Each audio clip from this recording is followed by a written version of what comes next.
I'm not really asking. We'll get away to a place where we don't know. About to see the world in action, what we can be, life with no distractions. We'll get away, this is what we waited for. Take my hand, we'll make it somehow. We can't miss out. I'm done living life with the lights out, died with my own doubts. Be free with me. Let's be free with me.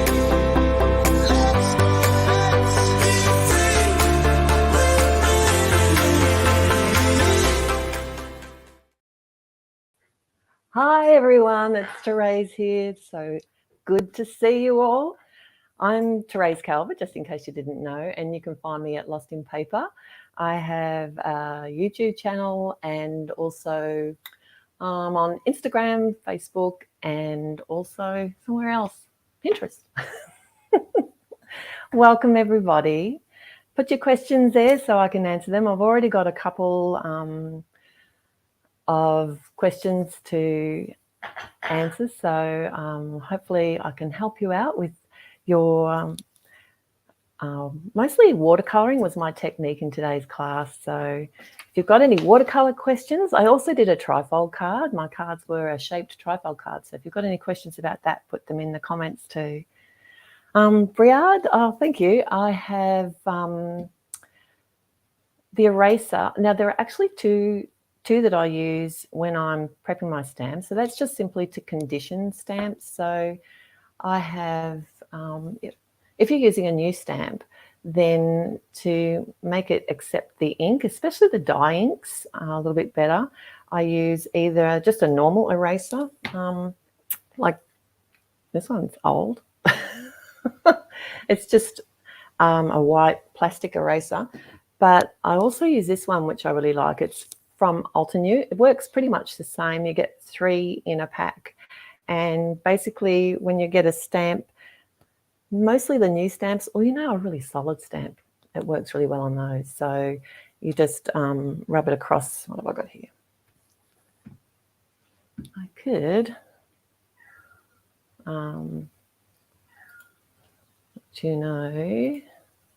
so when you have like a stamp and you're getting it ready to use, literally I just rub it over the actual photopolymer.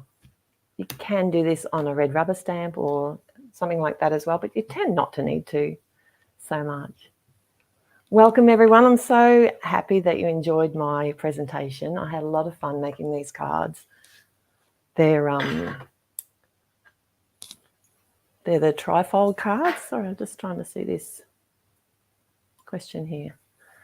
So, Donna's got a question. What size brushes would you suggest to start out with? I have plenty of rounds and others that I use for regular watercolouring. Look, any brush, Donna, that you have will work. It doesn't really matter. If all you have is one of those water well brushes, I used one of those for years, and if you know what I mean, they're like these. I don't like to actually add the water into the well. I'd rather use it like a normal brush and just pick up the water on the end of the brush. Probably my favorite go-to brush size would have to be,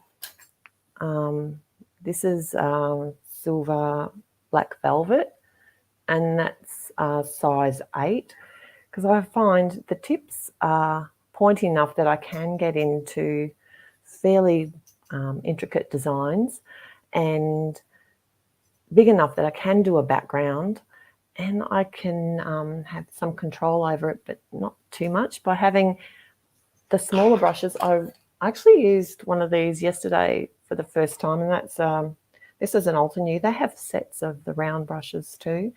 The sizes are different, so just be aware that when you are ordering, they are going to be different according to the companies. But I find I get too perfectionist if I'm using I like the loose look with watercolouring, and I find if I use a fine brush that I just take too long and I want to make it perfect. And I'd rather that more loose look. But it's all personal taste. Now, these particular cards, Kyla, I would say these are fairly heavy because of the trifold. It's actually two A2 cards joined together, and I like to use 110-pound cardstock, so that's a heavier card weight to begin with. You could use a lighter card weight, but then I've also added a second layer. I don't know, for those that haven't seen the video yet, go watch.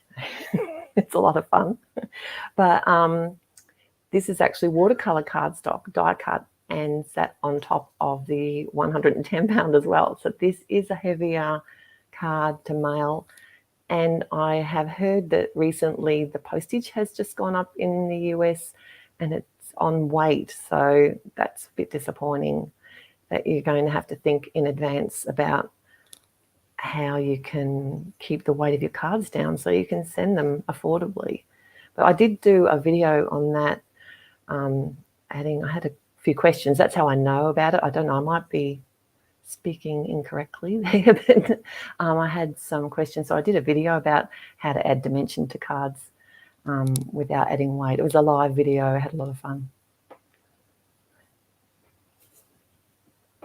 Now for cardstock, Kyla, I actually had this question too.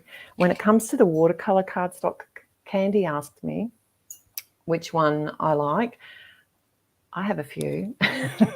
So I'm on the Oz and New design team, so I do have a lot of their products. I feel very lucky to be on that team, as I really love flowers and creating with flowers.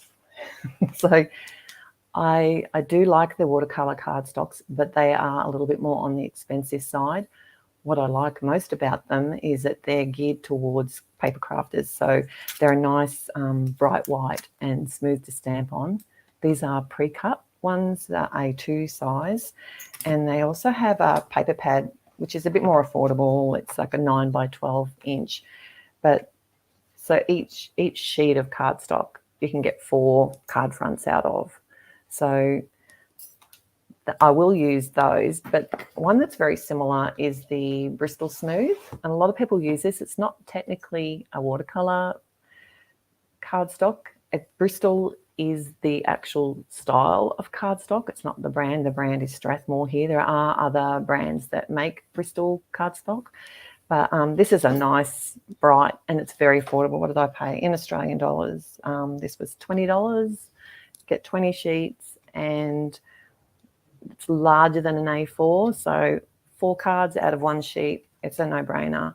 White, and it's a nice bright white, obviously not as bright as like the Nina. I don't know if you can see the difference there, but what I will do is I will actually cover the front of my card with this cardstock, because I get weird about matchy with my white. So I will use that. It's good to stamp on because it's smooth, and it tolerates, even though it's not watercolor technically, it does tolerate a reasonable amount of watercolor. Another one I really like to use, this is the Ranger watercolor, and that's got a textured and a smooth side. It's bright white, still fairly, it's affordable as well, but brighter white than the Bristol, and you get 4 out of a sheet as well, and that's A4 American. And then there's the specialty ones, which I don't use very much, but I can see how cream that is compared to, and that's my main reason I like the white cards, because I do a lot of clean and simple card making. And oh yeah, there's 2 styles in the Arches, and that's the hot press is the smooth, and the cold press has the texture. And this is fun. This is black watercolor cardstock, and this works really well with metallic paints. Beautiful. And obviously A really affordable option is the Canson XL that a lot of people swear by. I've not tried it, so I can't comment, but you can. It's the same. It's an A4 sheet. You get 4 out of 1 piece of cardstock, so it's a good option for a lot of people. For a beginner, I personally probably would grab some Bristol cardstock because, like I said, it's smooth, it's easy to stamp on, it reacts well with water, even though it's not watercolor, and it's still quite a nice bright white. Thanks, Christy. Good question.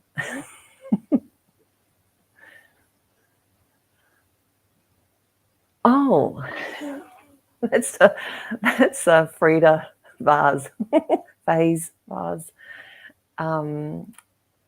It's a piece of pottery. Thank you. Watercolors. Oh gosh, now that's a can of worms because I will try anything. Probably my go-to ones at the moment would have to be, and I use these in my presentation today, it's the Altenew Artists watercolors. So they are called artist grade watercolors. You may notice I like to keep my inside of my tins wide. That's a weird thing. But these are actually palettes, so you are meant to blend colours on those. But one of the good things about having pre-mixed colours like these half pan sets, card makers, we don't need a lot of pigment. This will last me a lifetime. And the colours are already made up. I don't have to mix colours if I don't want to.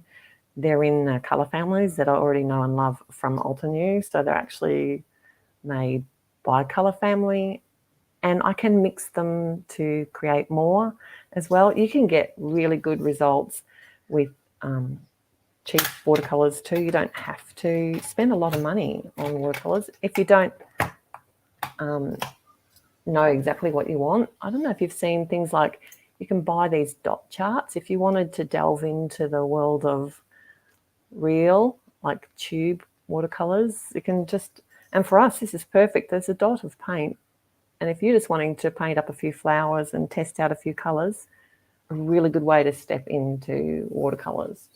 Or you've probably already got them, inks, dye inks. You've got all the colors you already know and love, and just smush them onto a non-porous surface and pick them up with the brush.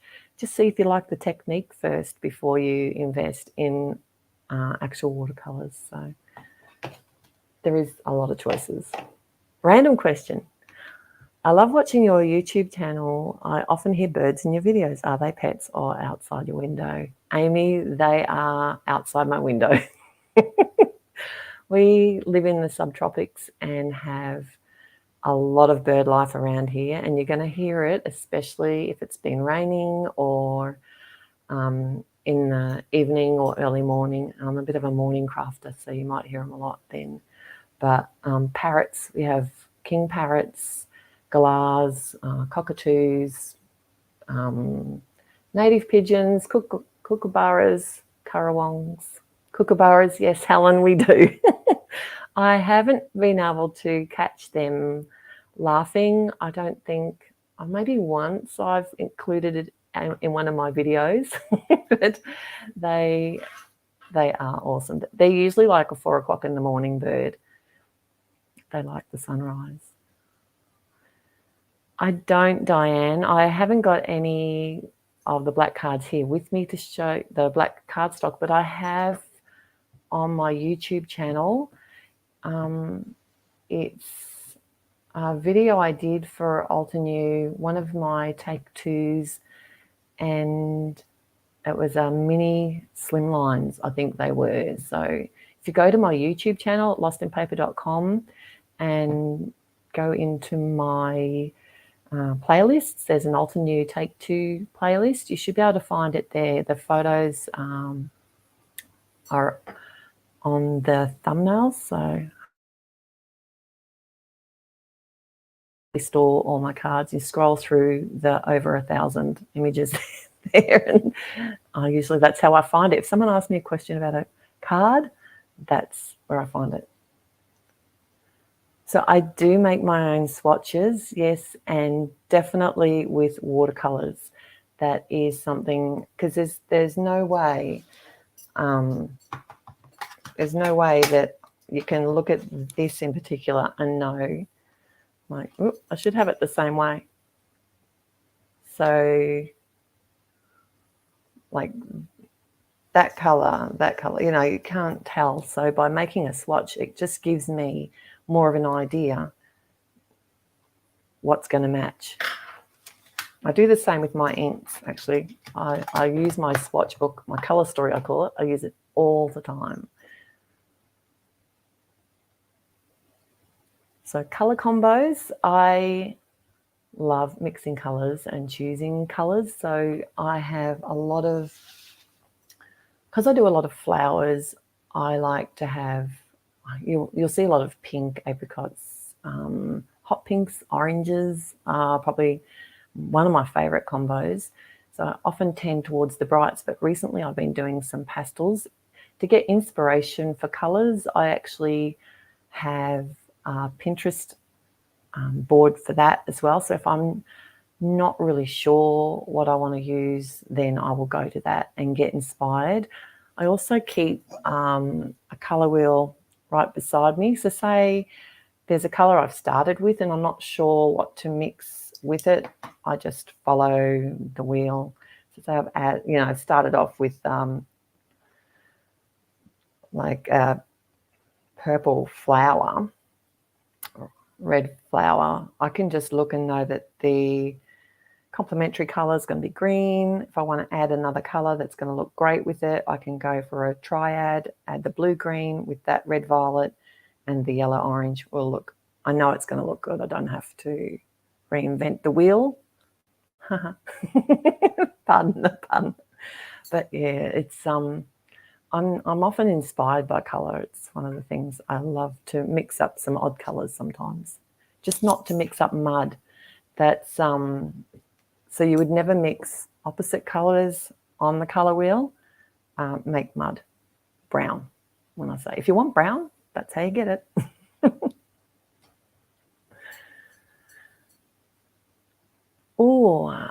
So factoring in the drying time, how long did it take to make the first card? Well, the first card always takes longest because I'm usually designing. I don't pre-make my cards typically before I film. So the first card, I would say, would have taken longer than the second, because once I nutted it out what I wanted to do, the second card just flows on so much easier. With drying time, probably about an hour and a half, but you can speed up the drying time. I've got the heat tool that I've got. I really like this one. It's from Wow, and one of the main reasons I like it, it's actually dual speed.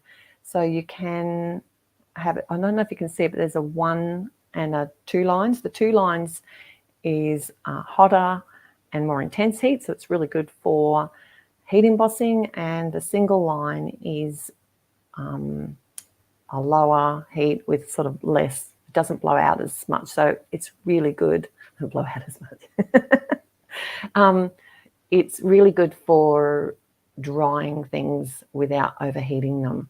And when I bought this, that's not the reason I got it. But I use that low heat way more than I thought I ever would.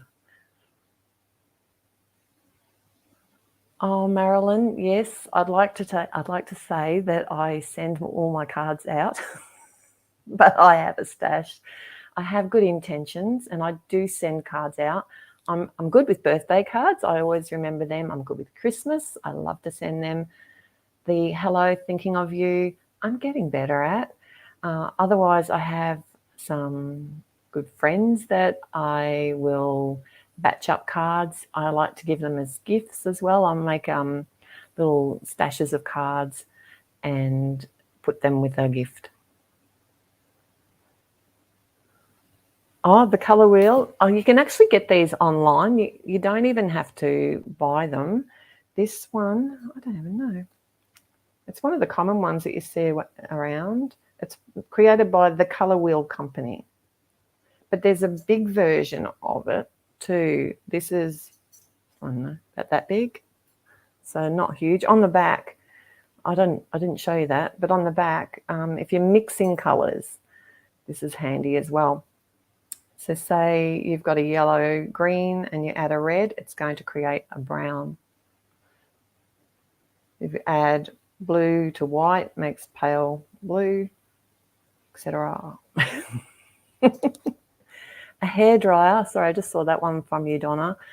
No, I don't think a hairdryer, there's too much air coming out of it. Unless you've got one that you can adjust that, you could try it. It would probably scorch your cardstock. And sorry, I missed that question that just came up on the screen. Can I use my heat gun on low? I don't want to have to buy another heat tool. Yes, if you've got a heat gun that has the option of running it low, I would use it on low. But before I had a heat gun that did have low, I actually used my old heat gun on its normal temperature. I just held it further away from the paint and from whatever I was trying to dry. Just be aware that it's going to get hotter and quicker. And I'd move it around a little bit more than you would with the low heat. Loretta, does it work well with acetate? What I've done recently is I've bought heat-resistant acetate. If you're talking about heating on acetate, like say if you want to heat emboss on the acetate, then I would definitely use the heat-resistant acetate. There's lots of them around. I think Lawn Fawn is one that I've got, and I think Poppy Crafts might have one as well. And some of the acetates, check what you've got and give it a try, because some of them are heat resistant but don't tell you that they are. So try what you've got, because it might work. If you're using packaging, the acetate from packaging, some of that's quite solid and will probably tolerate heat well. What type of cards and techniques are your favourites? I kind of dabble in everything.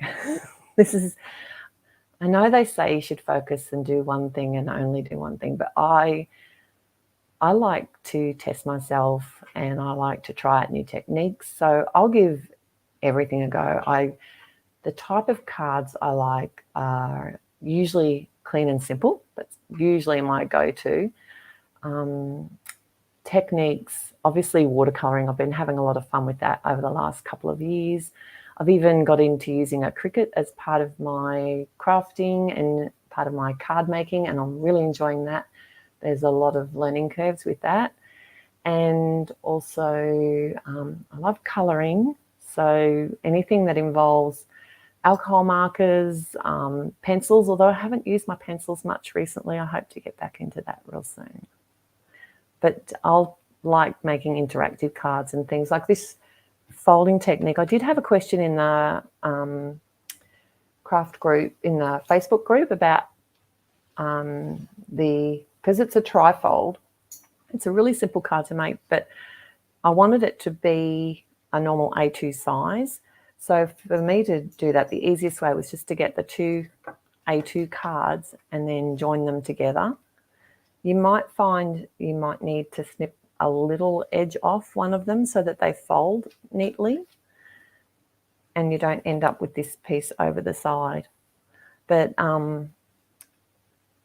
it's a really easy way to do that. If you want to keep the weight down, I would suggest using the 80-pound cardstock and maybe making it smaller. So just using like one and making like in an A4 sheet, you could basically get it out of a fold, do two score lines, fold and fold, and you won't get quite an A2 size, but it will be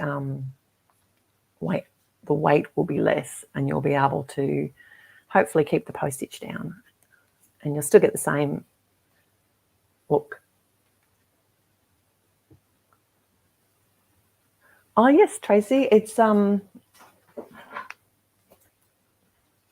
getting updated at the moment, because seriously, this is old. Just let me give you a little bit more space here. So literally it's a binder, and I keep a record of what I have. My really fancy swatching. So like I said, I've got work to do and I have plans for this very soon. So keep an eye out at my blog and YouTube channel. You'll see some information coming up about this real soon. It's pretty exciting. So I use a combination of my own swatching panels and also downloads from the stores. This is an older one from Old and New. But yeah, I just have a tab. So say if I'm using my Copics and I just wasn't sure which color I wanted to match with something, I'll just run in here and I'll just grab my book, open it up, maybe think, okay, well, I've used that pink there. What color is going to go with that? And I'll choose that way if I'm doing coloring. Try not to complicate it because I'm too indecisive already. Yeah, so I've got all my bits. But yeah, watch this space. There's more coming on this real soon. Any suggestions to combine watercolors with heat foil? Well, Donna, I put a video up yesterday doing exactly that. That's why this card's right beside me. I used a new coloured heat foil from Crafty Critter. They put out some new colours. I had to give it a try. Let me just see if you can see that a little bit better. And it's a pale blue colour. And that's a pink fresh plate called Blooms. Spring Blooms, I think it is. If you head to my YouTube channel or blog or Insta, I've just posted, it was literally went up about 12 hours ago. And I just went through how to get a good heat foil on watercolor cardstock because it is a little bit finicky, not as easy to hot foil, I should say. Not as easy to hot foil on as some of the other smooth ones, but watercolor works beautifully with foiling. So I just wanted to prove that it does and make a card at the same time. Can you see the shine in that? Trying to catch it.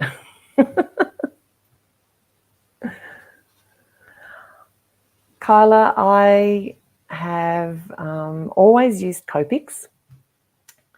I have also, I've got most of the alternate ones.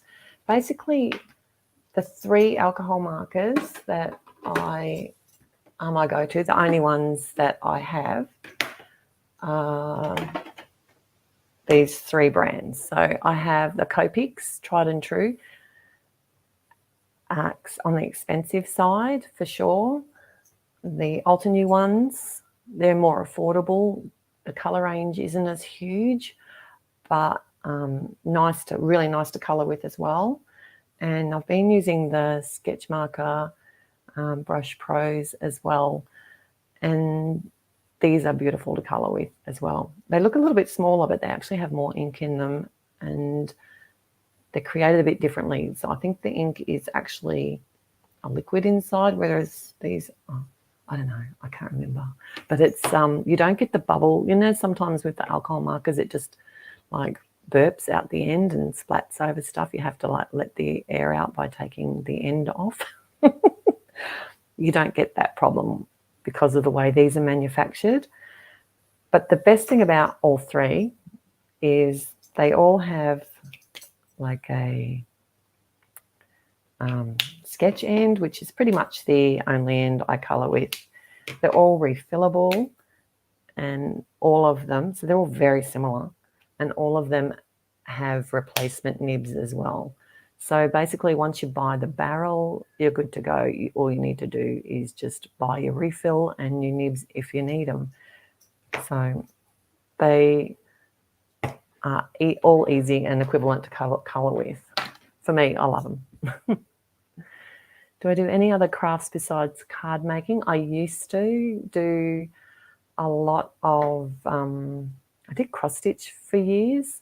Now I can't even bring myself to pick up a needle half the time. I used to sew, knit, crochet. I sketch. I used to when I was younger. Sketch. Oh, we're coming up to the last question already. But yeah, pretty much once I found card making, that's me, done and dusted. So thank you so much, everyone, for joining me. I always have such a blast at these summits. I think I'm the last speaker for today, but I think the next thing coming up is at 7 o'clock. There's going to be some giveaways and updates, so don't leave just yet. But I'd love you to come join me. I have got a freebie. If you do have any questions about watercoloring, I have a freebie, so don't forget to head to the presentation and go through that freebie link, and also download the worksheet if you haven't already, because that's going to tell you exactly how to make these cards. I have also just want to tell you where to find me. I keep forgetting to do that. I'm at Lost in Paper. I'm over at YouTube. I have my Instagram account, Lost in Paper, Facebook at Therese Calvird, so that's a little bit different, and also Pinterest, which is Lost in Paper as well. So thanks so much for joining me. I think that's it for today. I hope you have fun at the rest of the summer. I can't wait to see if anyone gets inspired to create the cards using my techniques. Either a trifold, if you're not up for the watercolouring, maybe try the trifold technique. Thank you. Bye.